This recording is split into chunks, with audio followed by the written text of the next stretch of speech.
Good morning students. तो आज के सेकंड सेशन में हम रिवीजन करने जा रहे हैं conditional statements, iterative statement, functions. तो हमारे 3 टॉपिक पर बेस्ड कंसेप्ट्स हम यहाँ पर क्लियर करेंगे through example, through MCQs, assertion and reasoning based questions etcetera. तो चलिए स्टार्ट करते हैं। First is conditional statements. Conditional statements are features of a programming language which perform different computations or actions depending on whether the given condition evaluates to true or false. That means हम जो भी condition लगाते हैं उस condition को ये check करता है कि true है या false है। तो यदि condition true होगी तो उसके हिसाब से वो execute करेगा, और यदि हम false होने पर कुछ execution कराना चाहते हैं तो वो भी option हम दे सकते हैं। तो जो कंडीशनल स्टेटमेंट्स हैं पाइथन में 4 टाइप्स के होते हैं: if statement, if else statement, if elif statement and nested if. तो सबसे पहले हम बात करते हैं इफ स्टेटमेंट की। इफ स्टेटमेंट में क्या होगा कि जब हम बात करते हैं इफ कंडीशन की, तो यहां पर हम कंडीशन देंगे कि ये कंडीशन ट्रू होने पर यहां पर जो भी लिखा होगा वो पार्ट एग्जीक्यूट होगा, राइट। तो आप यहां पर थ्रू एग्जांपल देख सकते हैं। मैंने एग्जांपल लिया है if percentage is greater than 33। इसका क्या मतलब हुआ? यदि परसेंटेज, ये परसेंटेज नाम का कोई वेरिएबल है, इस परसेंटेज नाम के वेरिएबल में यदि जो वैल्यू है वो 33 से ज्यादा है, यदि ज्यादा है तो हम क्या प्रिंट कराना चाहते हैं? पास। तो ये क्या हुआ? कंडीशनल स्टेटमेंट हुआ। पास तभी प्रिंट होगा जब ये वाली कंडीशन ट्रू होगी। क्लियर? नाउ नेक्स्ट पे चलते हैं, इफ एल्स। यहां पर हमने एक और स्टेटमेंट ऐड कर दिया है कि यदि कंडीशन ट्रू है तो हम इसको एग्जीक्यूट कराना चाहते हैं, अदरवाइज, एल्स मतलब अदरवाइज इसे कराना चाहते हैं। तो यहां पर आप फोकस करें, ध्यान दें कि जो सिंटेक्स होता है, सिंटेक्स किस बेस पे होता है? आपका हमेशा सिंटेक्स, ये जो कॉलन साइन दिख रहा है, कॉलन साइन का मतलब है कि यहां से ब्लॉक स्टार्ट हो रहा है। जैसे ही आप कॉलन साइन लगेंगे, जैसे आपने लिखा if percentage is greater than 33 और आप कॉलन साइन लगा के एंटर प्रेस करते हैं, एंटर प्रेस करते ही क्या होगा? कर्सर यहां पर थोड़ा आगे जाके रुकेगा। That means this is indentation. ये जो लीडिंग स्पेसेस होते हैं, जो स्टेटमेंट के पहले के शुरू के स्पेसेस होते हैं, वो इंडेंटेशन कहलाते हैं। और ये जो इंडेंटेशन है ये ब्लॉक को डिसाइड करते हैं। और ब्लॉक क्या बताता है कि ये इफ स्टेटमेंट के ट्रू होने पर क्या क्या एग्जीक्यूट होगा। यहाँ पर हमने सिंगल स्टेटमेंट दिया है, हो सकता है as per requirement you can add more statements. तो इस वाले एग्जाम्पल में हमें दिख रहा है केवल दो चीजें हैं। परसेंटेज इज ग्रेटर देन 33 है, then we want to print pass, और यदि नहीं है greater than 33 then we want to print fail. ठीक है, यदि ग्रेटर देन 33 होगा तो पास प्रिंट करेगा, अदरवाइज फेल प्रिंट करेगा। तो यहाँ सिंटेक्स आपको लर्न करना है। सिंटेक्स में इफ के एंड में भी कॉलन आता है और एल्स के एंड में भी कॉलन आता है। Now third type is if elif. Elif is a combination of else if. It is a short form of else if. ठीक है, यदि हम कंडीशन ट्रू होने पे कुछ एग्जीक्यूट कराना चाहते हैं तो हम यहां देंगे। इसके बाद यदि कंडीशन ट्रू नहीं है तो वो यहां जाएगा एल्स पार्ट पे, और एल्स पार्ट में अगेन हम कंडीशन एक चेक कराना चाहते हैं तो उसे हम शॉर्ट में लिख सकते हैं एलिफ, है ना। यदि हम ऐसे लिखें कि एल्स लिखा हमने और एल्स के अंदर फिर हमने कहा कि एल्स में फिर से इफ चेक कराओ, तो इसकी जगह पर एक शॉर्ट फॉर्म तैयार हो गया है एलिफ। तो एक एलिफ जो है पाइथन में सपोर्ट करता है। तो यदि ये कंडीशन ट्रू है तो ये वाला स्टेटमेंट एग्जीक्यूट हो जाएगा, और ये कंडीशन ट्रू नहीं है तो यहां पर आएगा एलिफ पर, एलिफ की कंडीशन चेक करेगा। यदि ये कंडीशन ट्रू है तो इसे एग्जीक्यूट करेगा, अदरवाइज फिर नीचे यदि हमने कुछ कोड लिखा है तो वहां पर ये स्विच कर जाएगा। एग्जाम्पल से इसको समझते हैं। एग्जाम्पल में आप देख रहे हैं if percentage is greater then 90, percentage value जो है इट इज ग्रेटर देन 90, तो हम चाह रहे हैं कि प्रिंट कर दे आउटस्टैंडिंग। अब सपोज परसेंटेज की वैल्यू, हम एक वेरिएबल में कुछ वैल्यू ले लेते हैं। मैं शॉर्ट में लिख देती हूँ, परसेंटेज की जगह PER लिख रही हूँ। मान लीजिए परसेंटेज इज 55, आपकी जो वैल्यू है 55 है। तो सबसे पहले वो इसे चेक करेगा कि क्या ये ग्रेटर देन 90 है, तो कंडीशन फॉल्स हो गई यानी आउटस्टैंडिंग प्रिंट नहीं करेगा। तो नीचे आएगा, नीचे चेक करेगा कि percentage is greater than 80, no, यहाँ भी कंडीशन ट्रू नहीं हो रही है, तो वो नीचे जाएगा। नीचे जाएगा और परसेंटेज इज ग्रेटर देन 70, यहाँ भी कंडीशन फॉल्स है, नीचे आएगा। ग्रेटर देन 60, ये भी कंडीशन फॉल्स है, तब वो यहाँ नीचे आएगा। परसेंटेज इज ग्रेटर देन 33, यहाँ ये कंडीशन सेटिस्फाई हो गई, यानी ट्रू मिल गई उसे, क्योंकि 55 इज ग्रेटर देन 33। ऐसे केस में वो प्रिंट कर देगा पास, ठीक है, और नीचे एल्स पार्ट पर नहीं जाएगा। यदि सपोज यहाँ पर परसेंटेज 20 होते तो वो ये भी कंडीशन चेक करने के बाद नीचे जाता और एल्स में प्रिंट कर देता फेल, ठीक है। एक और केस लेते हैं कि सपोज परसेंटेज की वैल्यू हमारी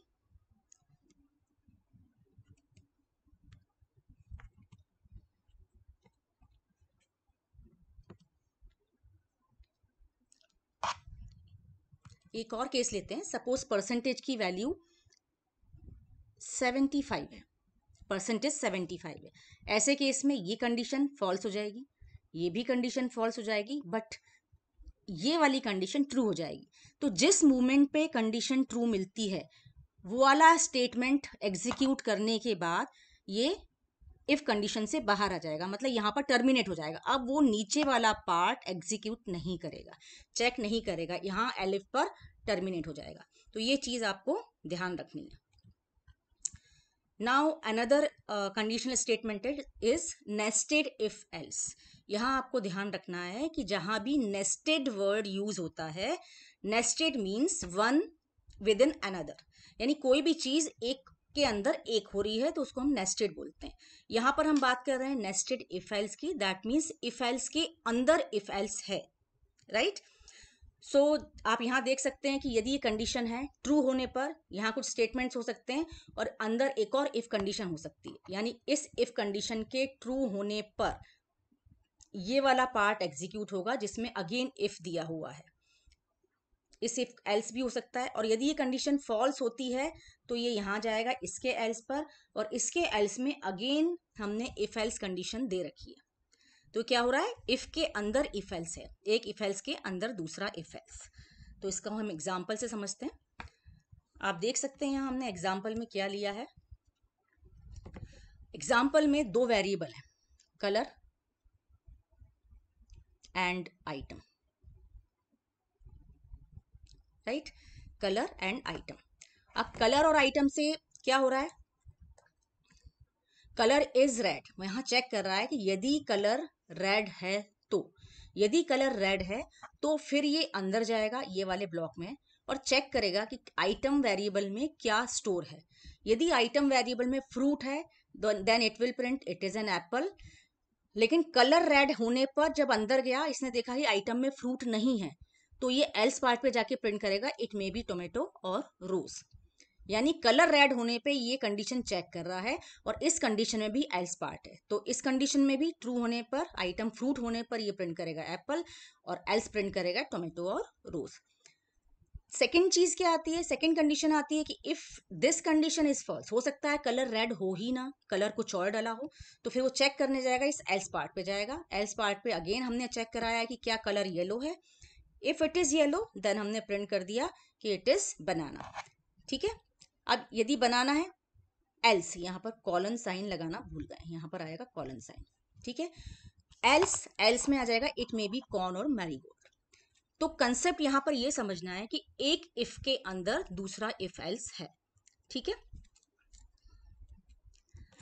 now next topic is Python iterative statement. Iterative को हम और क्या बोलते हैं, इटरेटिव को हम बोलते हैं लूपिंग, लूपिंग स्टेटमेंट भी बोलते हैं। लूपिंग का मतलब है रिपीटेशन। जब भी हम कुछ स्टेटमेंट्स को रिपीट करना चाहते हैं, बार बार एग्जीक्यूट कराना चाहते हैं, then we use loop. Mainly हमारे पास दो तरह के लूप हैं, while loop and for loop, ठीक है। जब एक लूप के अंदर दूसरा लूप लिखेंगे तो उसको हम बोलते हैं नेस्टेड लूप, ठीक है। तो मेन जो है हमारे पास है फॉर लूप और while loop, while and for. तो इसको हम समझते हैं कैसे वर्क करते हैं। वाइल लूप में, वाइल लूप में क्या होगा, सबसे पहले हम लिखेंगे वाइल, वाइल के बाद यहां दी जाती है कंडीशन। ये कंडीशन यदि ट्रू है तो हम क्या चाहते हैं, जो भी एग्जीक्यूट कराना चाहते हैं उसका ब्लॉक यहाँ से लिखेंगे। ठीक है, जो भी स्टेटमेंट्स हैं यहाँ लिख दिए जाएंगे। अब आपको यहाँ पर ध्यान क्या रखना है कि ब्लॉक कहाँ से स्टार्ट हो रहा है। तो आपको एक कॉलन साइन का याद रखना है, कॉलन साइन लगाना मस्ट है। और कॉलन साइन के बाद यहाँ पर ये जो स्पेस है, ये जो स्पेस दिया हुआ है आपने, इसको हम कहते हैं इंडेंटेशन, जो कि कंपलसरी है। इंडेंटेशन ही ये बताएगा कि वाइल के अंदर कितने स्टेटमेंट्स आ रहे हैं। यदि आपने कोई लाइन यहाँ से बिगिन कर दी है तो ये वाइल के अंदर नहीं है, वाइल के बाहर होगी। वाइल के अंदर या बाहर से क्या मतलब है कि ये वाली कंडीशन ट्रू होने पर ये वाले पार्ट्स एग्जीक्यूट होंगे, इस वाले स्टेटमेंट पर कोई कंडीशन नहीं है, ये तो एग्जीक्यूट होनी ही होनी है। बट ये वाले जो 4 स्टेटमेंट लिखे हैं ये तभी एग्जीक्यूट होंगे जब ये कंडीशन ट्रू होगी। फॉर एग्जाम्पल हमने लिया वाइल, यहाँ पर मैं वेरिएबल ले लेती हूँ a इक्वल टू 2 और b इक्वल टू 3। सपोज मैंने दे दिया a इज लेस देन और इक्वल टू b, ये कंडीशन लगाई है और मैं चाहती हूँ कि यदि कंडीशन ट्रू है तो मैं प्रिंट कराना चाहती हूँ गुड। ठीक है, अब यहाँ पर क्या है, a की वैल्यू हमें दिख रहा है यहाँ 2 है और b की वैल्यू क्या है 3, यानी कंडीशन क्या चेक हो रही है, 2 लेस देन इक्वल टू 3। तो हमें दिख रहा है condition is true, 2 less than equal to 3। तो क्या कर देगा, ये प्रिंट कर देगा गुड। आउटपुट विंडो में गुड प्रिंट हो जाएगा। ठीक है, अब क्या होगा, क्योंकि ये रिपीटेशन ऑफ स्टेटमेंट हो रहा है तो ये फिर से रिपीट होगा, फिर से चेक करेगा, स्टिल a इज 2, अभी भी a 2 है, 2 लेस देन इक्वल टू 3, फिर से चेक करेगा तो ये फिर से गुड प्रिंट करेगा। तो हम यहाँ देख रहे हैं कि a is always less than 3, ए को हम अपडेट तो कर ही नहीं रहे हैं। तो ऐसे केस में ये इनफाइनाइट लूप बन जाएगा, वाइल लूप क्या होगा, इनफाइनाइट लूप बन जाएगा, यानी गुड गुड गुड गुड इस तरीके से कई बार प्रिंट होता ही चला जाएगा कंटिन्यूसली। दैट मीन्स हमें ए को अपडेट करना यहाँ पर चाहिए जिससे कि आगे चल के वैल्यू चेंज हो और आगे कंडीशन फॉल्स भी हो। तो यहाँ पर हमें दिख रहा है, हमने लिख दिया a equals to a plus 1, right. a equal to a plus 1 करने से क्या होगा कि सबसे पहले तो यहाँ पर क्या थी, a की वैल्यू 2 थी, यहाँ a की वैल्यू हमने 2 लिखने पर यहाँ a की वैल्यू 2 थी, प्रिंट गुड किया और इसके बाद हमने कहा कि a की वैल्यू को 1 से इंक्रीज कर दो। तो अब a की वैल्यू कितनी हो जाएगी, 2 थी तो अब हो जाएगी 3।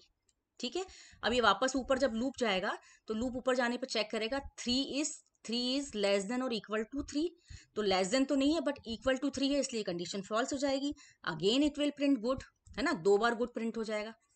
और इसके बाद a equal to a plus 1 करने पे क्या हो जाएगा, 3 की जगह अब ये वैल्यू हो जाएगी 4 हो गया तो वापस ऊपर गया, 4 is less than equal to 3, अब ये कंडीशन चेक होगी तो 4 less than equal to 3 is false. जैसे ही कंडीशन फॉल्स हुई ये लूप एग्जीक्यूट नहीं होगा, नीचे कर्सर आ जाएगा, मतलब यहाँ पर यदि आपने कुछ लिखे हैं स्टेटमेंट्स तो वो एग्जीक्यूट हो जाएंगे, अदरवाइज प्रोग्राम टर्मिनेट हो जाएगा, राइट।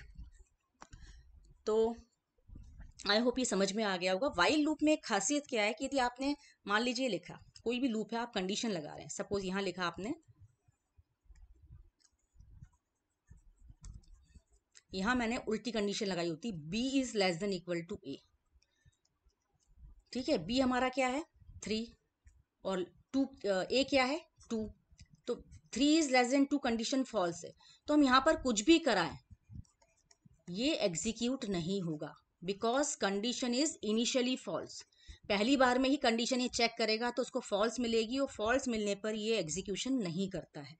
तो ये दोनों पॉइंट्स आपको ध्यान रखना है कि वाइल लूप या फॉर लूप एग्जीक्यूट तभी तक होता है जब तक यहाँ पर गिवन कंडीशन ट्रू रहती है। यदि कंडीशन फॉल्स है तो ये लूप किसी भी हालत में एग्जीक्यूट नहीं होगा, भले ही वो पहली बार में ही कंडीशन फॉल्स हो रही हो। पहली बार में हो रही है then there will be no output. मान लीजिए इतना कोड आपका एग्जाम में आ जाता है, क्वेश्चन पूछते हैं कि what will be the output of this code fragment, तो आपको यहाँ लिखना होगा no output, because condition initially false दिख रही है तो ये प्रिंट करेगा ही नहीं। ठीक है, चलिए आगे बढ़ते हैं। Now for loop, while loop से और ज्यादा सिंप्लीफाई है फॉर लूप। फॉर लूप किस तरीके से लिखते हैं, फॉर लिखेंगे, यहाँ कोई भी वेरिएबल का नाम आ सकता है, देन इन के बाद यहाँ पर हमें कोई ऐसी वैल्यूज देनी होती है जहां जिससे कि मल्टीपल वैल्यूज यहाँ पर मिल जाए उसे। मल्टीपल वैल्यूज देने का तरीका है कि या तो हम सीक्वेंस दे दें, सीक्वेंस कौन से होते हैं, सीक्वेंस मीन्स स्ट्रिंग, लिस्ट और टपल में से कुछ, या फिर रेंज फंक्शन। रेंज फंक्शन दे दे क्योंकि रेंज फंक्शन भी मल्टीपल वैल्यूज को जनरेट करता है। तो यहाँ पर हम इस तरह की वैल्यू देंगे जहाँ पर मल्टीपल वैल्यूज जनरेट हो, और यहाँ पर जो भी कोड हमें लिखना है हम लिख देंगे। सो जब तक यहाँ से उसको वैल्यूज मिलती रहेंगी ये लूप एग्जीक्यूट होता रहेगा, और जैसे ही यहाँ से वैल्यूज मिलनी बंद हो जाएंगी वैल्यू लूप जो है वो टर्मिनेट हो जाएगा। तो इसको हम एग्जाम्पल के थ्रू समझते हैं। जैसे पहले रेंज फंक्शन समझ लेते हैं एग्जाम्पल समझने के पहले कि रेंज फंक्शन क्या करता है। जैसे हम देख रहे हैं कि रेंज फंक्शन में स्टार्ट वैल्यू, स्टॉप वैल्यू और स्टेप वैल्यू, 3 वैल्यू दी जाती है। तो रेंज फंक्शन में यदि हमने दिया है 4, तो ये क्या करेगा, कैसे जनरेट करेगा वैल्यू, मतलब यहाँ पे एक सीक्वेंस जनरेट होगा 0 से लेके 3 तक। यानी क्या वैल्यू होंगी, 0, 1, 2 और 3। ये जो भी एंड वैल्यू होती है उससे एक कम चलता है। यहाँ हमने स्टार्ट, स्टॉप और स्टेप 3 वैल्यू नहीं दी, हमने केवल एक दी, तो ये कंसीडर करेगा एंड वैल्यू की तरह, ये हो जाएगी एंड वैल्यू। इसी तरीके से रेंज फंक्शन की बात हम करें कि रेंज में हम यदि 2 पैरामीटर दे देते हैं, मान लीजिए हमने दे दिया 1,6, तो इसका मतलब क्या है कि जो स्टार्टिंग वैल्यू है, स्टार्टिंग वैल्यू क्या हो जाएगी 1, एंड वैल्यू क्या हो जाएगी 5, है ना, 6 से एक कम चलेगा। और जो स्टेप वाली वैल्यू, स्टेप हमेशा बाय डिफॉल्ट 1 ही होता है। इसका मतलब वैल्यू क्या जनरेट होंगी 1, 2, 3, 4 एंड 5। ठीक है, तीसरा एग्जाम्पल लेते हैं जिसमें हम तीनों पैरामीटर पास करते हैं। हमने मान लीजिए लिख दिया 2, 10, 2। तो ये हो गई हमारी स्टार्ट वैल्यू। ये हम एंड दे रहे हैं तो एक कम चलेगा यहाँ से, और ये हम दे रहे हैं स्टेप। स्टेप मतलब कितने का गैप आना चाहिए। तो हम कह रहे हैं स्टार्टिंग में 2 हो, 2 के बाद नेक्स्ट वैल्यू क्या होगी, 2 के गैप से होगी, यानी कि 4, देन 6, देन 8। इसके बाद क्या आनी है वैल्यू 10, बट 10 हमारी एंड वैल्यू, और एंड वैल्यू से ये कम तक चलता है, दैट मीन्स यहीं पर स्टॉप हो जाएगा। यानी इसका जो सीक्वेंस जनरेट होगा 2, 4, 6, 8 जनरेट होगा। सो आई होप ये क्लियर हो गया होगा आपको। तो चलिए अब देखते हैं कि रेंज फंक्शन कैसे वर्क करता है फॉर लूप के साथ। या यूँ कहें कि फॉर लूप कैसे वर्क करता है रेंज फंक्शन के साथ। तो जैसा कि आप देख रहे हैं यहाँ मैंने 3 तरह के वेरिएशंस लिखे हुए हैं। रेंज फंक्शन को अलग अलग तरीके से यूज़ किया है फॉर लूप के साथ। पहला तरीका क्या दिख रहा है, for a in range 10, for a in range 10, यानी कि यहाँ हमने केवल लिमिट दी है। तो जब हम फॉर लूप के साथ में रेंज फंक्शन देते हैं तो जो भी सीक्वेंस रेंज फंक्शन जनरेट करेगा उस सीक्वेंस में से 1 बाय 1 ये वैल्यू पिक करता जाएगा। ठीक, तो हमें क्या दिख रहा है कि रेंज फंक्शन में हमने वैल्यू दी है 10, तो 10 में 0 से लेके 9 तक की वैल्यू जनरेट होने वाली है। रेंज फंक्शन क्या जनरेट करेगा, 0, 1, 2, 3, 4, 5, इस तरीके से 9 तक की वैल्यू जनरेट करेगा। और तो सिंटेक्स कैसे बन गया फॉर ए इन, सिंटेक्स हो गया फॉर ए इन रेंज, इस तरीके से बन गया। ठीक है, यहाँ कॉलन हो गया। अब हमने यहाँ लिखा है प्रिंट ए, तो इसका मतलब क्या है, 1 बाय 1 यहाँ से वैल्यू जाएगी। सबसे पहले 0 इसमें गई तो 0 प्रिंट हो गया, नेक्स्ट टाइम 1 गया, फिर 2 गया तो 1, 2, 3, इस तरीके से 9 तक की वैल्यूज प्रिंट हो जाएगी। तो this will be the output. ठीक, सेकेंड वाला देखते हैं। इसमें हमने दिया रेंज 2 से 20, दैट मीन्स हमने क्या क्या वैल्यू दी है इसमें, स्टार्ट और एंड। ये हो गई स्टार्ट वैल्यू, ये हो गई एंड वैल्यू, राइट। तो क्या जनरेट होगा 2 से लेके 2, 3, 4 अप टू 19, क्योंकि एक कम तक जनरेट होती है। तो सिंटेक्स कैसे बन गया, फॉर एक्स इन, और ये सीक्वेंस यहाँ पर जनरेट हो चुका है। तो इसमें से 1 बाय 1 वैल्यू जाएगी एक्स में। ठीक, तो सबसे पहले एक्स की वैल्यू क्या गई, 2 गई, और हमने लिखा है यहाँ पर प्रिंट एक्स, तो ये प्रिंट कर देगा 2। नेक्स्ट टाइम में नेक्स्ट वैल्यू को पिक करेगा और नेक्स्ट वैल्यू प्रिंट कर देगा 3, देन 4, तो 4 प्रिंट कर देगा। इसी तरीके से सारी वैल्यूज प्रिंट होती जाएंगी अप टू 19।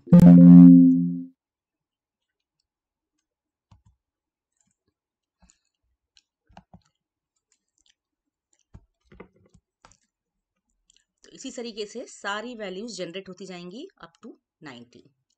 क्लियर।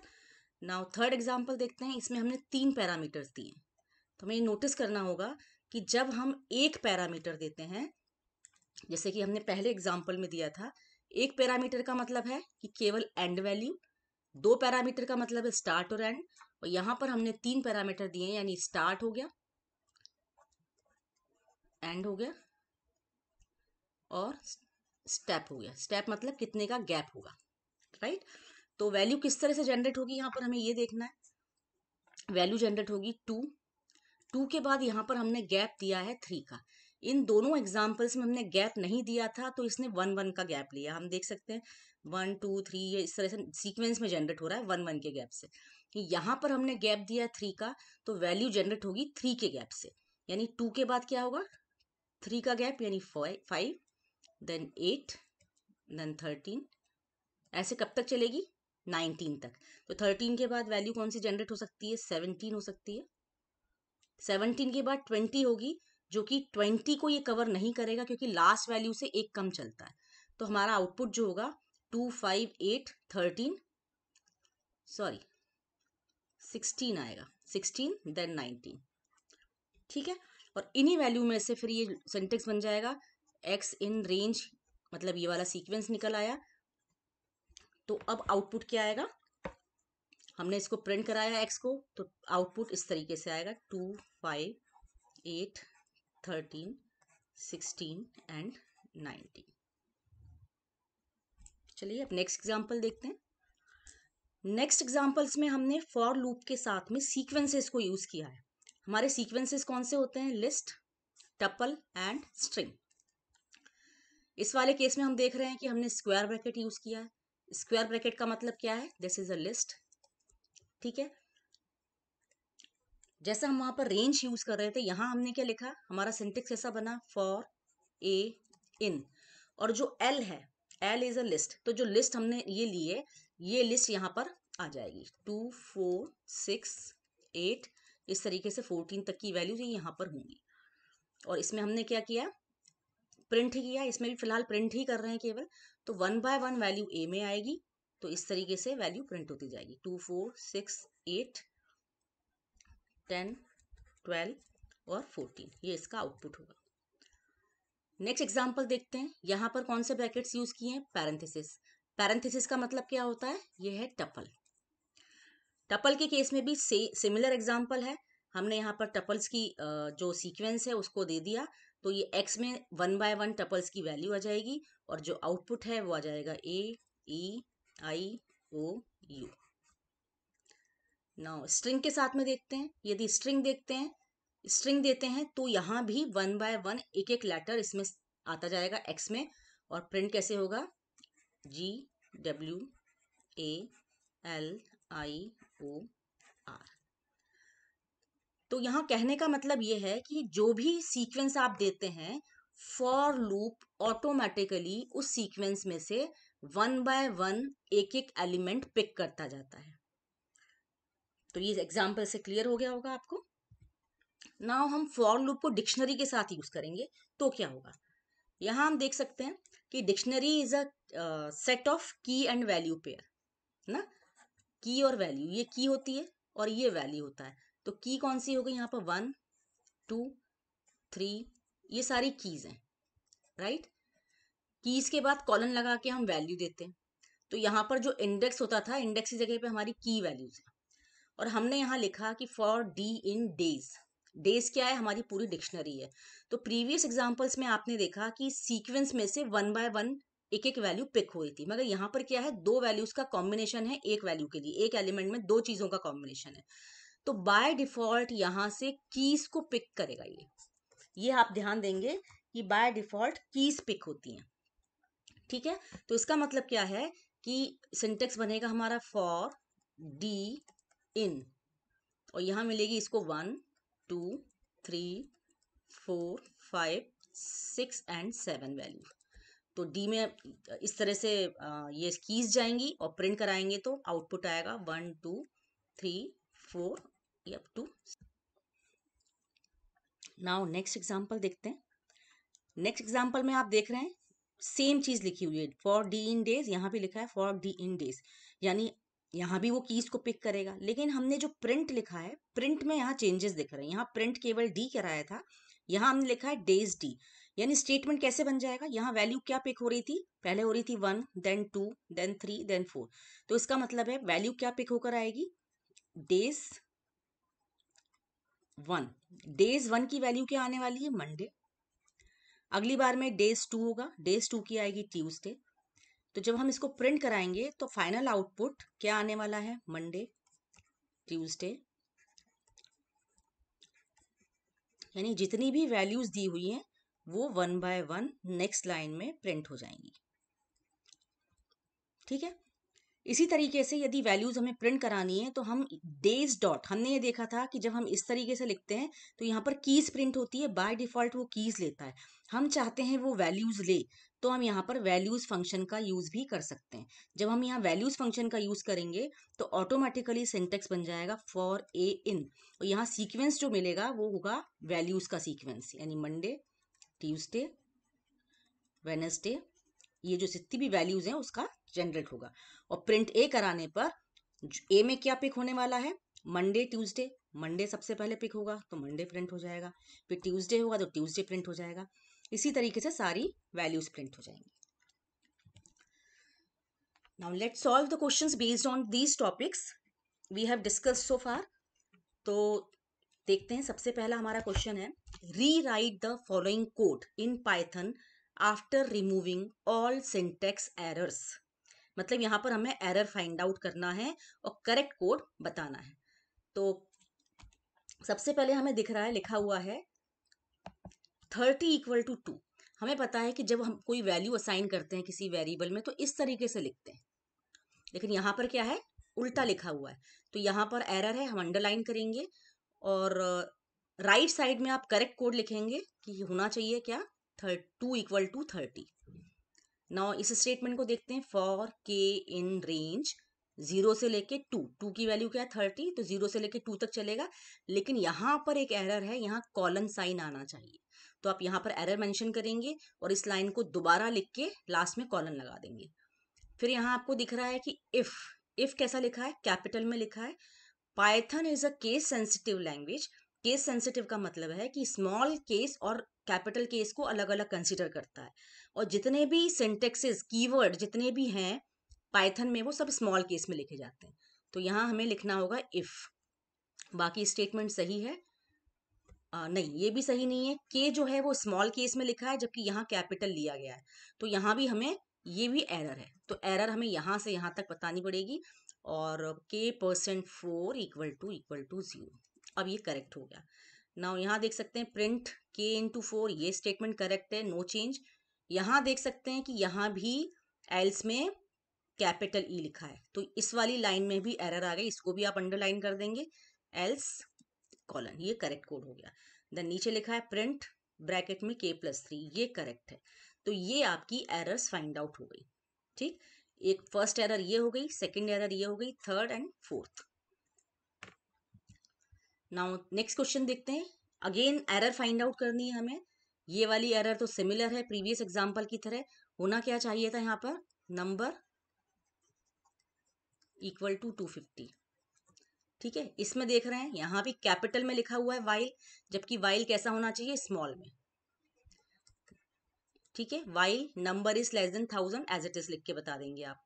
फिर लिखा है if number is equal to greater than. Equal to greater than गलत है, ऑपरेटर कौन सा होता है, लेस देन और इक्वल टू। तो यहाँ आप करेक्ट कोड कंप्लीट लिख देना। आप लिखेंगे कंप्लीट कोड किस तरीके से, मतलब मैं तो यहाँ पर आपको ऑपरेटर बता रही थी, लेकिन आपको लिखना होगा पूरा कोड। चलिए मैं लिख के ही बता देती हूँ। If number is greater than और इक्वल टू 750, ऐसा आपको कंप्लीट लिखना होगा। ठीक है, देन यहां भी एरर है, print number as it is लिखा हुआ है, होना क्या चाहिए, प्रिंट ब्रैकेट में नंबर।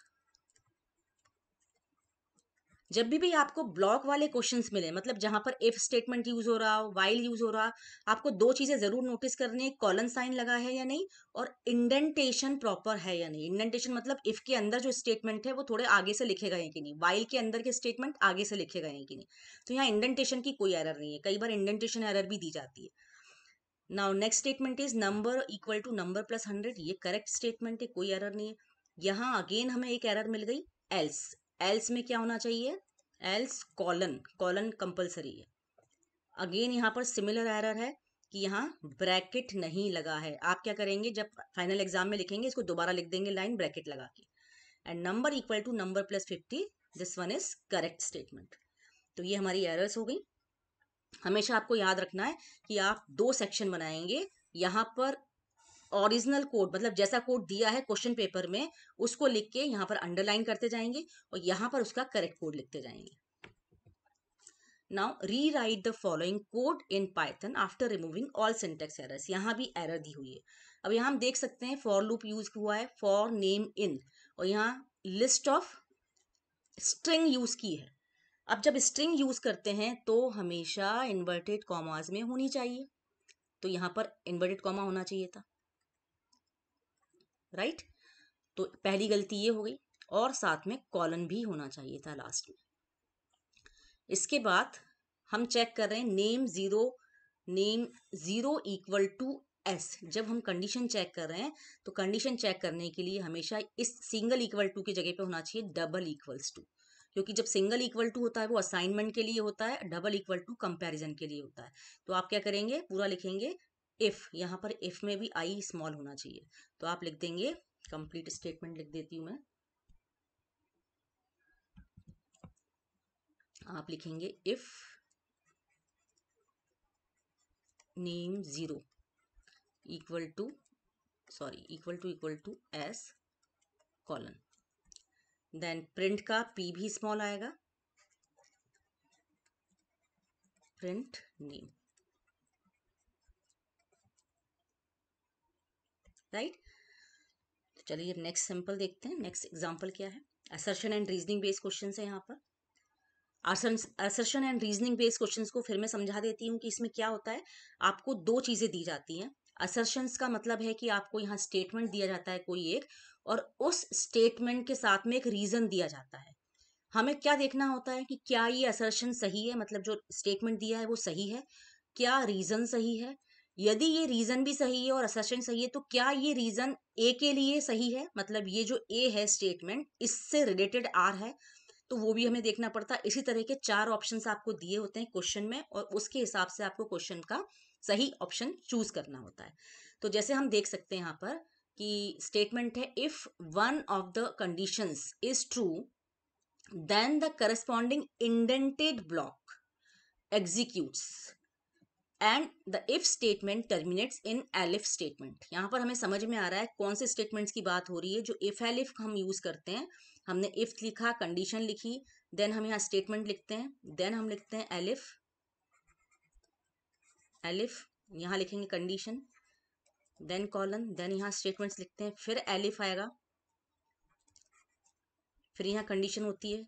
इस तरीके से हम कितने भी एलिफ लगा सकते हैं और लास्ट में हमारा होता है एल्स, ठीक है। तो ये तो पहला वाला स्टेटमेंट तो हमें सही दिख रहा है कि करस्पॉन्डिंग इंडेंटेड ब्लॉक एग्जीक्यूट्स कब होता है, जब कंडीशन ट्रू होती है। यानी मान लीजिए यहाँ पर आके कोई कंडीशन इसको ट्रू मिल रही है तो इसके करस्पॉन्डिंग ब्लॉक एग्जीक्यूट हो जाएगा। तो ये वाला स्टेटमेंट तो हमें दिख रहा है ट्रू। नेक्स्ट वाला देखते हैं, number of elif is dependent on the number of conditions to be checked. बिल्कुल सही है कि नंबर ऑफ एलिफ किस पे डिपेंड करते हैं कि कितनी कंडीशन चेक की जानी है, तो ये भी ट्रू है और ये इससे रिलेटेड भी है स्टेटमेंट। तो हम जब क्वेश्चंस में ऑप्शन दिए रहेंगे तो हम चूज करेंगे कि A and R are true and R is the correct explanation of A, right.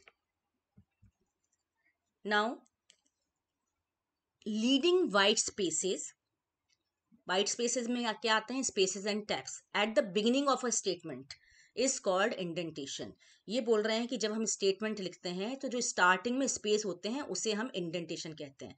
तो ये स्टेटमेंट बिल्कुल सही है। जैसे हम लिखते हैं वाइल कंडीशन हमने दे दी, कॉलन लगाया, और फिर यहाँ से हम कुछ स्टेटमेंट्स लिख रहे हैं, मान लीजिए कई सारे स्टेटमेंट लिखे हैं। तो क्या बात कर रहे हैं कि यहाँ पर जो यहाँ से लेके यहाँ तक का जो स्पेस है इसको इंडेंट कहते हैं। तो ये बिल्कुल सही है कि इसको ही इंडेंटेशन बोलते हैं। दूसरा रीजन, तो ये वाला करेक्ट है। रीजन क्या दिया है, in Python the same level of indentation, मतलब जैसे इस वाले एग्जांपल में हमें दिख रहा है इस सारे स्टेटमेंट्स का इंडेंटेशन लेवल सेम है, ठीक है। Associate statement into single block of code, तो ये भी सही है, ये वाला पूरा का पूरा एक ब्लॉक कहलाएगा। तो ये क्या बोल रहे हैं कि सेम लेवल का indentation same block of code को से एसोसिएटेड होता है, तो ये भी स्टेटमेंट सही है, ठीक है। तो ये दोनों ही चीजें रिलेटेड हैं और ट्रू है, तो इसमें भी वही आएगा कि A and R true and A R is the correct explanation of A. Now next question is, looping constructs provide the facility to execute a set of statements in a program repetitively based on a condition, यानी condition पर based होती है, जो भी set of statements हमने loop में दिया है उसको रिपीटेडली वो एग्जीक्यूट करता है। तो ये स्टेटमेंट ट्रू दिया हुआ है। अगेन रीजन देख लेते हैं, when the condition becomes true, जब कंडीशन ट्रू हो जाती है, द लूप टर्मिनेट्स, जब कंडीशन ट्रू हो जाती है तो लूप टर्मिनेट हो जाता है। ये रॉन्ग लिखा है, क्योंकि क्या होता है, जब तक ट्रू रहती है लूप टर्मिनेट नहीं होता, बल्कि लूप एग्जीक्यूट होता है। हमारा ये होना चाहिए था कि when the condition becomes false the loop terminate, जैसे ही कंडीशन फॉल्स होती है लूप टर्मिनेट हो जाता है। यानी इसमें कौन सा ऑप्शन आप चूज करेंगे, जहां लिखा हो A is true and R is false. Now next question देख लेते हैं। रेंज फंक्शन से रिलेटेड ये क्वेश्चन है कि range function is use to create a list containing a sequence of integers from given start value up to stop value, और stop value में लिखा है एक्सक्लूडिंग स्टॉप वैल्यू। ये भी सही है, क्योंकि जब हम रेंज फंक्शन यूज करते हैं तो रेंज में हम जो भी देंगे स्टार्ट देंगे, और जैसे हमने स्टॉप दिया है तो स्टॉप को वो इंक्लूड नहीं करता, एक्सक्लूड करता है, उसको हटा देता है। With a difference of a given step value, यानी डिफरेंस कितने कितने का होता है, जो भी यहाँ पर स्टेप देते हैं। तो ये बिल्कुल सही स्टेटमेंट दिया हुआ है, ट्रू है। The range is a user defined function in Python. अब यहाँ पर थोड़ा सा पाइथन के बारे में यहाँ पर थोड़ा फंक्शंस के बारे में जान लेते हैं। फंक्शंस जो हैं दो टाइप्स के होते हैं। कैटेगरी जो है वो बिल्ट इन फंक्शन होता है, और second category is user defined function, UDF, user defined function. तो बिल्ट इन फंक्शंस कौन से होते हैं, जो पाइथन के साथ में ऑलरेडी अवेलेबल होते हैं, जिसको आप लाइब्रेरी फंक्शन भी बोलते हैं। और यूडीएफ फंक्शन कौन से होते हैं, जो कि डिफाइन किए जाते हैं यूजर के द्वारा, डिफाइंड बाय यूजर। तो ये बोल रहा है कि रेंज फंक्शन जो है वो यूजर डिफाइंड फंक्शन है, तो ये तो फॉल्स हो गया, क्योंकि जो ये रेंज फंक्शन है पाइथन में ऑलरेडी अवेलेबल है, तो ये बिल्ट इन फंक्शन है, ना कि यूजर डिफाइंड फंक्शन। तो इसमें कौन सा वाला ऑप्शन सही होगा कि A is true and R is false. Now next statement is, the while statement executes a block of code repeatedly as long as the control condition of the loop is false। ये बोल रहा है कि जो भी condition देते हैं while में, जब तक ये कंडीशन फॉल्स रहती है जब तक ये लूप एग्जीक्यूट होता। तो ये तो गलत है। क्या है सही, कि जब तक ये कंडीशन ट्रू होगी तब तक ये लूप चलेगा। तो पहली कंडीशन तो ये फॉल्स हो गई। दूसरी पढ़ लेते हैं। रीजन क्या दिया, if the condition of the while loop is initially false, initially यदि कंडीशन फॉल्स मिल रही है तो क्या होगा, the body is not executed even once. तो ये बिल्कुल सही है कि एक बार भी लूप एग्जीक्यूट नहीं होगा यदि ये वाइल में लिखी हुई कंडीशन फॉल्स है। हमने प्रीवियसली भी समझा था कि मान लीजिए वाइल में हमने लिखा है 4 इज ग्रेटर देन 1, हमने कंडीशन दी है और यहाँ हमने कुछ स्टेटमेंट दिए हैं, तो ये स्टेटमेंट्स रन ही नहीं होंगे, क्योंकि कंडीशन जो स्टार्टिंग में दी है that is false, 4 is greater than 1 नहीं है, तो ये फॉर लूप के अंदर जाएगा ही नहीं और ये वाले स्टेटमेंट्स एग्जीक्यूट नहीं होंगे। तो ये वाला स्टेटमेंट बिल्कुल सही लिखा हुआ है। तो इसमें आप कौन सा ऑप्शन चूज करेंगे कि A is false and R is true. Now यहाँ पर एमसीक्यू दिया हुआ है एक, which one of the following is a valid Python if statement valid कौन सा है? पहला लिखा है x is greater than equal to 9 colon, तो ये तो बिल्कुल सही स्टेटमेंट है, कॉलन भी लगा हुआ है, ऑपरेटर भी सही लगा है।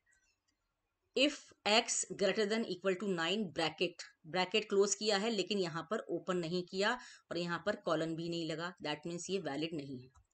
इस वाले में देखें, यहाँ ओपनिंग क्लोजिंग ब्रैकेट दोनों लगे हैं, बट ऑपरेटर जो है वो ग्रेटर देन इक्वल टू की जगह पे इक्वल टू ग्रेटर देन लगा है और यहाँ कॉलन भी नहीं लगा, तो ये भी गलत हो गया। यहाँ लिखा है if x is greater than equal to 9, लेकिन यहाँ पर कॉलन नहीं लगा, तो ये भी गलत है। ब्रैकेट लगाना कंपलसरी नहीं है, मगर यदि आप क्लोज करते हैं तो ओपन करना जरूरी है और ओपन करते हैं तो क्लोज करना जरूरी है, मतलब ओपनिंग एंड क्लोजिंग का कॉम्बिनेशन होना चाहिए। इस वजह से तीनों ऑप्शन गलत है, तो हमारे पास केवल एक आंसर सही बचा, x greater than equal to 9। Now which of the following is not a decision making statement और सिलेक्शन स्टेटमेंट? डिसीजन मेकिंग और सिलेक्शन स्टेटमेंट हम किसे बोलते हैं? कंडीशनल स्टेटमेंट को, जो हमने इफ वगैरह पढ़े थे, ठीक है, ऑल आर सेम। तो इसमें पहला एग्जांपल दिया इफ एलिफ, ये करेक्ट है, ये कंडीशनल स्टेटमेंट है। इफ एल्स भी कंडीशनल है, फॉर कंडीशनल नहीं है, इफ स्टेटमेंट भी कंडीशनल है। तो इसने पूछा था नॉट अ डिसीजन मेकिंग, तो नॉट कौन सा है? बी, तो इसका आंसर आएगा B. Now what does the following code print to console? Console का क्या होता है? जहां पर आपको आउटपुट दिख रहा है, जो आपकी विंडो है, आउटपुट दिख, विंडो मॉनिटर, उसको हम कंसोल बोल रहे हैं। तो वहां क्या दिखाई देगा आउटपुट में, ये पूछ रहे हैं। तो हमने कंडीशन, इफ में जब भी हम यहाँ पर कंडीशन लिखते हैं तो कंडीशन क्या रिटर्न करती है? ट्रू और फॉल्स। यहाँ पर लेकिन पहले से ही ट्रू वैल्यू दी हुई है, that means condition is always true. तो कंडीशन ट्रू है तो ट्रू वाला ब्लॉक एग्जीक्यूट होगा, दैट इज प्रिंट 10। तो इसका आउटपुट क्या आएगा? 10, राइट। यदि यहां पर ट्रू की जगह पे फॉल्स लिखा होता तो आउटपुट में 20 आ जाता। Now this is the fill up the blank with MCQ. तो यहां पूछा है the dash. Now this is another MCQ. The dash statement terminates the execution of the whole loop. कौन सा स्टेटमेंट एग्जीक्यूशन को टर्मिनेट कर देता है पूरे लूप का? तो कंटिन्यू स्टेटमेंट टर्मिनेट नहीं करता बल्कि कंटिन्यू करता है, एग्जिट स्टेटमेंट नहीं करता है, जंप नहीं होता है, ब्रेक होता है जो कि लूप को टर्मिनेट करता है। मान लीजिए आपने लिखी है कोई वाइल लूप लिखा है और आपने लिखा है, चलिए यहाँ वैल्यू ले लेते हैं, suppose while i equal to 1 और आपने यहाँ लिखा i less than equal to 10 और यहाँ आप क्या कर रहे हैं? प्रिंट करवा रहे हैं आई को और यहाँ आई की वैल्यू को आप इंक्रीज करते जा रहे हैं। इसका आउटपुट क्या आना चाहिए? पहले 1 होगा, 1 प्रिंट होगा, फिर आई की वैल्यू 2 हो गई, फिर अगेन देखेगा तो 2 इज लेस देन 10, यस, फिर 2 करेगा। तो इतने पार्ट का तो आउटपुट इस तरीके से आ जाएगा 1 2 3 4 5 अप टू 10 तक। लेकिन मान लीजिए इसमें हमने ब्रेक लगा दिया, हमने यहाँ लिख दिया कि if i is equal to 3, तब आप क्या कह रहे हो कि ब्रेक कर दो। तो ब्रेक करने से क्या होगा कि 1 प्रिंट हुआ, अगले स्टेटमेंट में 2 आएगा तो 2 प्रिंट होगा, फिर जैसे ही 2 प्रिंट होने के बाद आई इक्वल टू आई प्लस 1 हुआ और ये वैल्यू 3 हुई तो यहाँ चेक करेगा 3 equal to 3, condition is true. जैसे ही ये ट्रू मिलेगा इसने कहा ब्रेक, यानी लूप के बाहर आ जाओ, ये आगे कुछ करेगा ही नहीं, ये लूप के बाहर आ गया। तो इस केस में आउटपुट केवल 1 और 2 आएगा। तो यहाँ यही बोल रहा है कि ये क्या करेगा? टर्मिनेट कर देता है execution of the whole loop. तो ये सही कौन सा ऑप्शन हुआ इसमें? डी, ब्रेक स्टेटमेंट टर्मिनेट कर देगा। Now in Python dash defines a block of statement. Block of statement किसके थ्रू डिफाइन होता है? ब्लॉक के थ्रू? नो, रॉन्ग है। लूप के थ्रू? नो। इंडेंटेशन के थ्रू ब्लॉक डिफाइन होता है, यस दिस इज ट्रू। और कर्ली ब्रेस के थ्रू नहीं होता, तो इसका ऑप्शन हो जाएगा C. Now how many times is the following loop executed? यहाँ पर हम देखेंगे कि रेंज फंक्शन का यूज किया है जिसमें तीनों ही पैरामीटर दिए हैं, स्टार्ट वैल्यू दी है, एंड वैल्यू दी है और स्टेप वैल्यू दी है। लेकिन यहाँ पर आप नोट करेंगे कि स्टार्ट वैल्यू बड़ी है और स्टॉप वैल्यू जो है, एंड वैल्यू जो है वो स्मॉल है। तो सबसे पहले वैल्यू 100 जनरेट होगी, 100 के बाद क्या है? -10 का गैप, यानी -10 मतलब कि 90 होगी, अगली बार 80, देन 70, 60, 50, 40, 30, 20 और इसके बाद 10 आएगा तो 10 इसमें इंक्लूड नहीं होगा। इसका मतलब कितने नंबर ऑफ टाइम्स इंक्लूड हुआ, कितने नंबर ऑफ टाइम्स ये लूप चला, 1 2 3 4 5 6 7 8 9, तो टोटल 9 टाइम्स ये लूप चलेगा।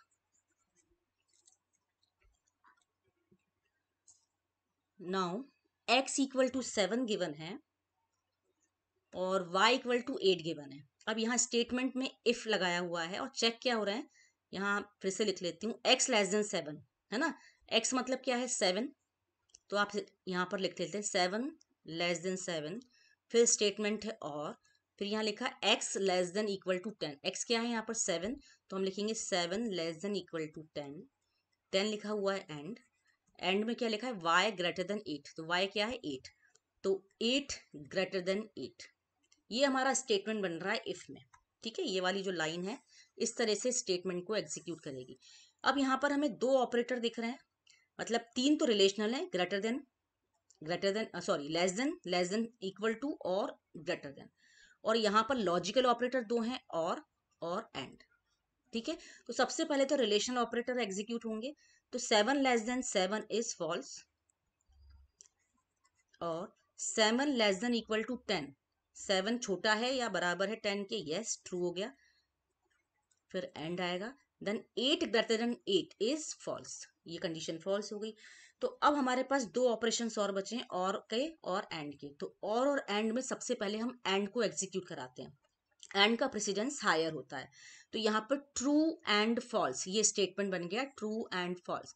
तो हमें पता है कि एंड के साथ में दोनों कंडीशन ट्रू होंगी तभी इसका रिजल्ट ट्रू आएगा, एक भी फॉल्स होता है तो रिजल्ट फॉल्स आता है, तो हमें दिख रहा है यहाँ पर ये वाला फॉल्स है तो इसका रिजल्ट आएगा फॉल्स, तो बचा क्या फॉल्स और फॉल्स, तो इसका जो फाइनल रिजल्ट होगा फॉल्स और फॉल्स का फॉल्स आएगा, क्योंकि और के केस में एक ट्रू होना, कम से कम एक ट्रू होना जरूरी है तभी फाइनल रिजल्ट ट्रू आता है, तो इसका रिजल्ट हो गया फॉल्स, मतलब इफ स्टेटमेंट फॉल्स हो गया, फॉल्स होने पे कहाँ जाएगा ये एल्स पर जाएगा और प्रिंट करेगा oh no, this will be the output. Clear, इसका आउटपुट पूछा है तो आपको आउटपुट में लिखना होगा। नाउ चलिए फंक्शंस का कंसेप्ट थोड़ा सा रिवाइज कर लेते हैं। What is function? A function is a block or piece of code that is designed to perform a specific task. यानी कि जो फंक्शन बनाए जाते हैं वो किसी स्पेशल टास्क को परफॉर्म करने के लिए बनाए जाते हैं। You can pass data known as parameters into a function. इसका क्या मतलब हुआ कि जो डेटा है वो पैरामीटर के फॉर्म में फंक्शन में पास किया जाता है। अभी हम एग्जाम्पल से इसको और क्लियर करेंगे। अ function may or may not return data as result, यानी हो सकता है कि फंक्शन डेटा को या रिजल्ट को रिटर्न कर रहा हो या नहीं कर रहा हो, ये एज पर रिक्वायरमेंट होता है, यानी फंक्शन हो सकता है वैल्यू रिटर्न भी कर रहा हो या नहीं भी कर रहा हो, दोनों तरह के फंक्शंस बनते हैं। ठीक, नाउ यहाँ देखते हैं, हम इस कंसेप्ट को फिर से समझते हैं। बात हमने की थी कि फंक्शन इज द ब्लॉक और पीस ऑफ कोड, तो ये जो है हमारा ब्लॉक पूरा का पूरा, यहाँ पर लिखा है C equal to A plus B return C, यहाँ ए और बी वैल्यू आएंगी जिनको ऐड करके हम रिटर्न कर रहे हैं वैल्यू, तो यहाँ पर ये पीस ऑफ कोड, यहाँ पर इतना पार्ट है, और साथ में बात की जा रही है कि you can pass data known as parameters. ठीक है, तो दिस इज पैरामीटर, ये जो हम यहाँ पर ए बी में ले रहे हैं, 56 और 87 पास कर रहे हैं, तो ये पैरामीटर पास हो रहा है ए में और 87 पास हो रहा है बी में। ठीक है, फिर बात कर रहे हैं कि अ function may or may not return data as result.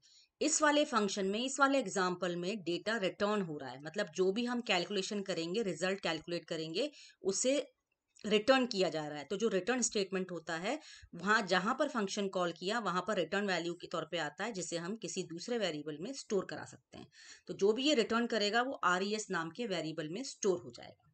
ठीक है, तो ये क्या रिटर्न करेगा 56 प्लस 87, इसको रिटर्न करेगा और ये RES में स्टोर हुआ और प्रिंट करा दिया, ये छोटा सा एक फंक्शन बना हुआ है। आगे के कंसेप्ट समझते हैं।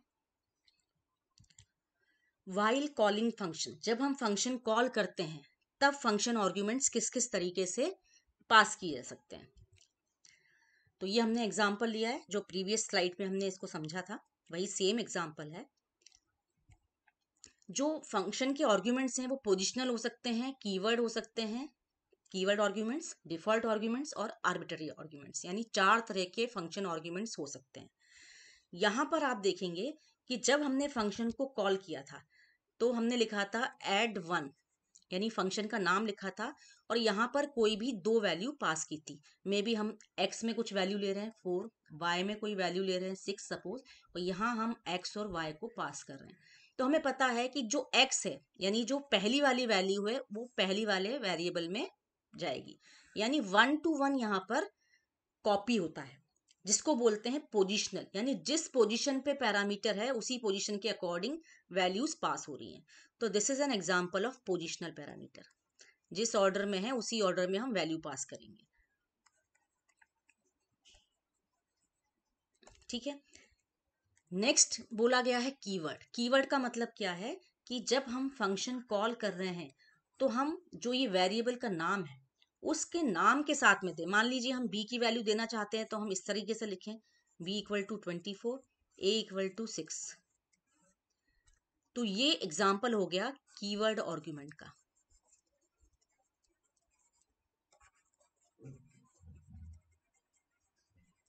ठीक है, इसको हम अपोजिट भी लिख सकते थे, जरूरी नहीं है कि हम b पहले लिखें, हम ऐसे भी दे सकते थे a equal to 6 and b equal to 24।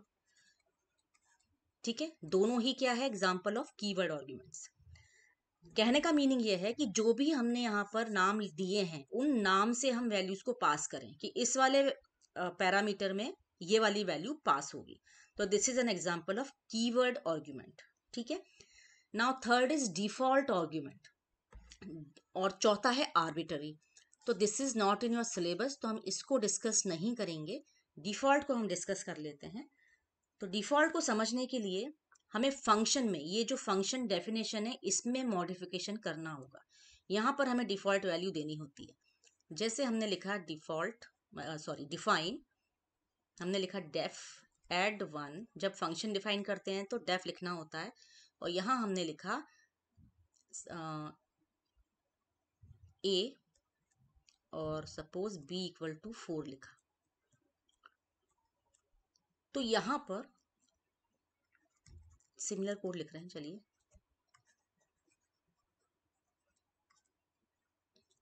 Right. तो यहाँ जो b इक्वल टू 4 लिखा हुआ है दिस इज डिफॉल्ट वैल्यू। ये जो वैल्यू कहलाएगी डिफॉल्ट वैल्यू कहलाएगी। ठीक है, डिफॉल्ट वैल्यू का मतलब क्या है कि जब हम फंक्शन को कॉल कर रहे हैं, हमने कॉल किया, मान लीजिए हमने लिखा add 1 और हमने लिखा 2,6, तो क्या होगा, 2 जाएगा a में और 6 जाएगा b में। यहाँ पर जो b इक्वल टू 4 है इसका कोई मीनिंग नहीं है, यहाँ पर डिफॉल्ट वैल्यू को एक्सेप्ट नहीं करेगा। जो हम वैल्यू पास कर रहे हैं ये वही वैल्यू लेगा, यानी कि 2 + 6 का रिजल्ट ये रिटर्न करके देगा। लेकिन यदि हमने लिखा है add 1 24, तो ये क्या करेगा, 24 को डालेगा a में, यानी केवल ये a की वैल्यू है। और b में क्योंकि हमने वैल्यू यहाँ पास नहीं की तो b में डिफॉल्ट वैल्यू को कंसीडर कर लेगा, यानी b में वैल्यू हो जाएगी 4। ठीक, तो जब भी हम डिफॉल्ट पैरामीटर देते हैं, डिफॉल्ट पैरामीटर हम डिफाइन करते हैं, तो हमें एक चीज का ध्यान रखना बहुत जरूरी है कि जब भी हम डिफॉल्ट वैल्यू दे रहे हैं तो इसके राइट साइड में कोई भी पैरामीटर ऐसा नहीं होना चाहिए जिसमें डिफॉल्ट वैल्यू सेट ना की हो। इसका क्या मतलब है कि मान लीजिए, एक और एग्जांपल लेके समझ लेते हैं। आपने लिखा ऐड x, y, z। तो यदि आप x इक्वल टू 2 दे रहे हैं, x में कोई वैल्यू दे रहे हैं मगर z में नहीं दे रहे हैं, तो ये गलत तरीका होगा। यदि यहाँ पर आपने पैरामीटर दिया है, डिफॉल्ट आर्गुमेंट दिया है, तो इसके राइट साइड में जितने भी पैरामीटर है सब में डिफॉल्ट वैल्यू सेट होनी चाहिए। ठीक है, ये रूल आपको याद रखना है। इस पर बेस्ड भी क्वेश्चंस कभी बन सकते हैं। ऐसा क्यों है कि जब भी हम वैल्यूज को पास करते हैं, मान लो हमने लिखा 2,4, तो अब यहाँ ऑटोमेटिकली 2 जाएगा x में और 4 जाएगा y में। तो z के लिए तो वैल्यू मिली ही नहीं, वो अपने आप से ऐसा नहीं करेगा कि 4 को z में डाल दे और y की वैल्यू को डिफॉल्ट ले ले। वो हमेशा सीक्वेंस में जाता है लेफ्ट टू राइट। तो लेफ्ट टू राइट के अकॉर्डिंग 2 जाएगा x में और ये 4 जाएगा 2 में, वो डिफॉल्ट वैल्यू को छोड़ देगा। अब वो z के लिए जब वैल्यू नहीं मिलेगी तो वो एरर जनरेट करेगा। तो हमेशा याद रखना है कि डिफॉल्ट वैल्यू जब भी दें तो उसके राइट साइड के सारे पैरामीटर्स में वैल्यू सेट होनी चाहिए। ये रूल हमेशा याद रखना है आपको। तो चलिए यहां पर एक और देख लेते हैं question, find out the output का है। इसमें फंक्शन दिया है change p comma q equal to 30 और यहाँ पर कुछ कैलकुलेशन किया हुआ है। यहाँ से यहाँ तक ये मेन पार्ट है प्रोग्राम का और यहाँ से यहाँ तक ये फंक्शन है। ठीक है, तो प्रोग्राम हमेशा कहाँ से स्टार्ट होता है, जो मेन पार्ट होता है वहां से।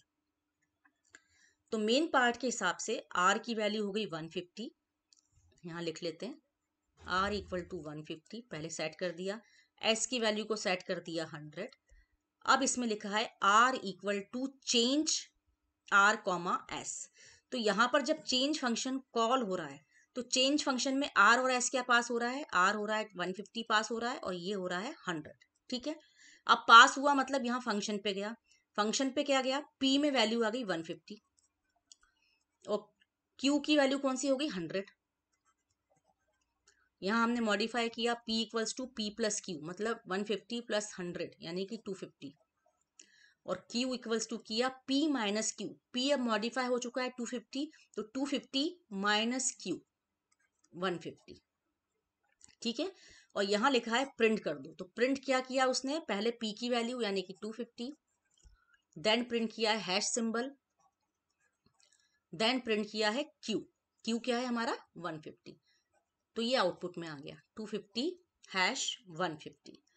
नाउ रिटर्न p, इसने p की जो वैल्यू है, p की वैल्यू कौन सी है 250, इसको रिटर्न किया, रिटर्न करके कहाँ गया, जहां फंक्शन कॉल किया गया था r में, यानी यहां पर r की वैल्यू अब क्या हो गई 250। राइट, r की वैल्यू 250 हुई, इसके बाद फिर से यहाँ पर प्रिंट कराया गया स्टेटमेंट। तो प्रिंट में लिखा है r हमारा 250 हो चुका है तो यहाँ 250 प्रिंट होगा। यहाँ पर हमारा आउटपुट हम लिख रहे हैं जो आएगा स्क्रीन पर, कंसोल पे जो आउटपुट आएगा वो यहाँ लिख रहे हैं। तो 250 प्रिंट हुआ, देन हैश प्रिंट कराया, यहाँ पर ये हैश प्रिंट कराया, देन s की वैल्यू। अब आप यहाँ ध्यान रखेंगे ये फंक्शन में s अलग है, इसमें सॉरी इसमें तो s है ही नहीं है, तो हम यहाँ ध्यान रखेंगे कि s की वैल्यू क्या है 100, तो यहाँ प्रिंट हो जाएगा 100। राइट, इसके बाद नीचे यहाँ पर थोड़ा इंडेंटेशन मिस्टेक हो गई है, ये इसी लाइन से आएगा, s equal to change s, यानी यहाँ अगेन फंक्शन कॉल हुआ है। तो फंक्शन कॉल करते समय क्या हुआ, लिखा है चेंज और पास क्या किया है s की वैल्यू, s इज 100। तो 100 कहाँ जाएगा, यहाँ पहले p में जाएगा, यानी p की वैल्यू हो जाएगी, p हो जाएगा 100 और q ले लेगा ये वाली डिफॉल्ट वैल्यू, क्योंकि q के लिए यहाँ से हम वैल्यू पास नहीं कर रहे हैं, तो q हो जाएगा 30। तो इस फंक्शन में फिर क्या लिखा है, p equals to p plus q, मतलब p की वैल्यू हो गई 130 p प्लस क्यू, फिर q equal to p minus q, p हो गया 130 तो q हो जाएगा 130 माइनस 30 यानी कि 100। नाउ यहाँ पर हमने प्रिंट करने को बोला है p हैश q, तो p की वैल्यू 130 यहाँ प्रिंट हो गई हैश और q की वैल्यू 30, सॉरी q की वैल्यू 100, ये 100 प्रिंट हो गया। ठीक है, ये आउटपुट हो गया, रिटर्न p करेगा, p रिटर्न होके s में स्टोर हो जाएगा, मतलब कि 130 s में स्टोर होगा, मगर इसके आगे हमने कुछ एग्जीक्यूट कराया नहीं है, यहाँ कुछ कोड नहीं है, तो आउटपुट जो है हमारा फाइनली इतना आउटपुट आएगा 250 hash 150, 250 hash 100 and 130 hash 100। Now next question is how many types of arguments are there in functions। अभी हमने जस्ट पढ़ा कि 4 तरह के आर्ग्यूमेंट्स होते हैं, कौन कौन से होते हैं, positional, keyword, default and arbitrary या फिर इसको बोलते हैं वेरिएबल नंबर ऑफ आर्ग्यूमेंट।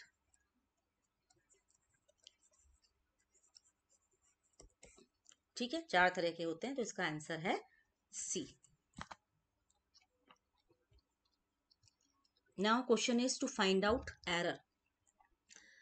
अब बात आती है, अभी मैंने थोड़ी देर पहले बोला था कि इंडेंटेशन की एरर भी दी हो सकती है। आप देखेंगे प्रोग्राम की लाइन यहाँ से, मतलब प्रोग्राम का इंडेंटेशन यहाँ से शुरू हुआ है। जब यहाँ से शुरू हो रहा है तो डेफ को यहाँ होना चाहिए था, यानी डेफ जो फंक्शन की डेफिनेशन स्टार्ट की है उसमें इंडेंटेशन एरर है, तो डेफ थोड़ा सा पहले से स्टार्ट होगा, यानी जहां टोटल लिखा है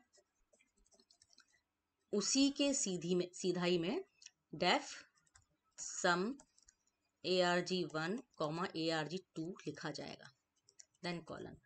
ये सही लिखा है, total equal to arg1 plus arg2। यहाँ पर सेमी कॉलन लगा दिया है, semicolon is an error, है ना, ये नहीं लगाना है। Then print total comma total, ये सही है। देन रिटर्न टोटल, यहाँ भी सेमी कॉलन लगा दिया है। आई थिंक यहाँ पर लिखने में गलती कर गए, सेमी कॉलन नहीं आना चाहिए था। फिर सम फंक्शन को कॉल किया है जिसमें 10, 20 पैरामीटर पास किए, अगेन सेमी कॉलन लगा दिया है, ये भी नहीं आएगा। फिर प्रिंट टोटल कॉमा टोटल, यानी यहाँ इतने सारे कोड में केवल एक ही एरर नजर आई मुझे, इंडेंटेशन की, और बाकी सारे की सारी सेमी कॉलन की। Now question is, built-in function are predefined in the language that are used directly। ये अभी मैंने आपको बताया था कि जो built-in functions होते हैं वो पहले से ही लैंग्वेज में डिफाइंड होते हैं। जब हम रेंज की बात कर रहे थे तो मैंने बताया था range is a predefined function, ठीक है। Print and input are built in functions, very true. Print और इनपुट भी पाइथन के साथ में ही आते हैं, that means these are also built in function. तो ये भी स्टेटमेंट ट्रू है, ये भी ट्रू है, ये भी ट्रू है।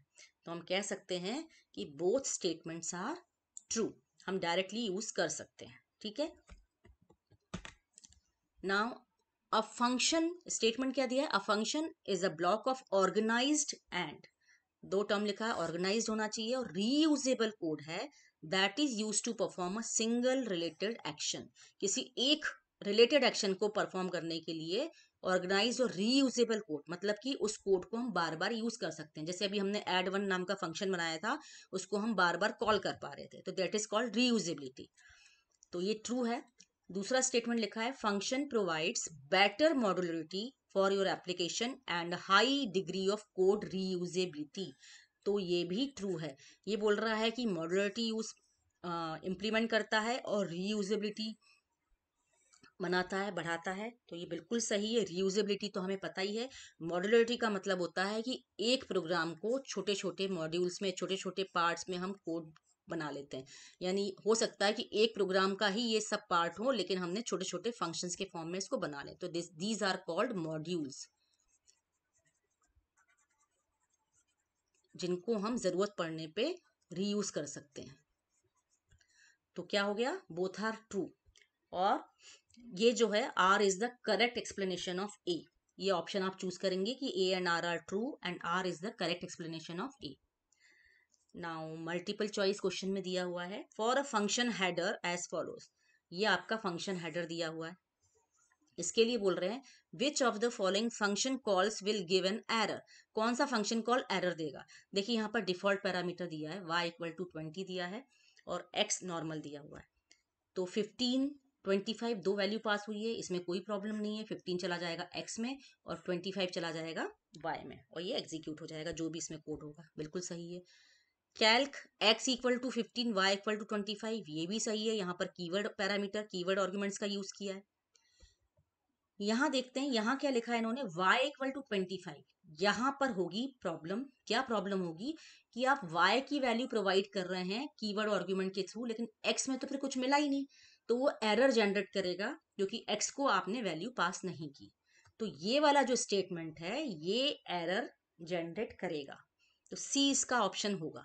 डी को भी देख लेते हैं, डी में लिखा है कैल्क x इक्वल टू 25, तो x में चला जाएगा 25 और y के लिए डिफॉल्ट वैल्यू ऑलरेडी है तो वो 20 ले लेगा, तो ये भी चलेगा, ये भी चलेगा और ये भी चलेगा, इसमें कोई प्रॉब्लम नहीं है। एरर किसमें है, इस स्टेटमेंट में, तो output would be c. Now what is wrong with the following function definition, इस फंक्शन डेफिनेशन के साथ में क्या गलत दिख रहा है आपको, तो हम देखते हैं इसको क्या। देखिए आप ध्यान से देखिए, डेफिनेशन मतलब सॉरी डेफ एड EM ये फंक्शन का नाम है, XYZ कॉलन यहाँ तक सही है, return x plus y plus z, और रिटर्न के बाद में लिखा है print the answer is this. ये तो हमें दिख रहा है कि ये सेम ब्लॉक में लिखे हैं दोनों स्टेटमेंट, लेकिन प्रॉब्लम ये होगी कि जब एक बार रिटर्न स्टेटमेंट रीड हो जाएगा तो फंक्शन कहाँ रिटर्न हो जाता है, जहां पर इसको कॉल किया गया। जैसे हमने फंक्शन कॉल में यहाँ लिखा है एड EM 2,6,5, तो जैसे रिटर्न बोला तो वो यहाँ पर लौट जाएगा, और जो भी इसका रिजल्ट होगा वो यहाँ पर स्टोर हो जाएगा R में। तो अब जब रिटर्न हो गया तो जो प्रिंट स्टेटमेंट है ये तो एग्जीक्यूट होगा ही नहीं, राइट। तो इसमें क्या है, प्रिंट होना चाहिए पहले और उसके बाद रिटर्न हो सकता है, या फिर प्रिंट स्टेटमेंट लिखेंगे ही नहीं। कुल मिला के हम ये कह सकते हैं कि प्रिंट जो है वो अनरीचेबल है, print statement is unreachable in this code, ये इसकी प्रॉब्लम है। Now question is which keyword is use to define function. Function define करने के लिए कौन सा कीवर्ड यूज करते हैं, हम बार बार देख रहे हैं कि def keyword is use to define function, तो इसका आंसर हो जाएगा A. So thank you, I hope कि सारे कंसेप्ट आपको क्लियर हो गए होंगे। यहाँ पर हमने मेनली क्वेश्चंस को क्लियर किया है और फंक्शंस के बेसिक कंसेप्ट्स क्लियर किए हैं। आपको डिटेल्ड वीडियो चाहिए तो उसकी लिंक डिस्क्रिप्शन बॉक्स में मिल जाएगी, आप उसमें से डिटेल्ड वीडियो देख सकते हैं। और यदि कोई पर्टिकुलर टॉपिक या पर्टिकुलर प्रोग्राम को आप समझना चाहते हैं तो आप कमेंट सेक्शन में ज़रूर लिखें और मैं वीडियो बना के आपको पोस्ट करूँगी। सो वीडियो यदि पसंद आया है तो प्लीज़ लाइक करें, और यदि अब तक चैनल को सब्सक्राइब नहीं किया है तो चैनल सब्सक्राइब करें। Thank you.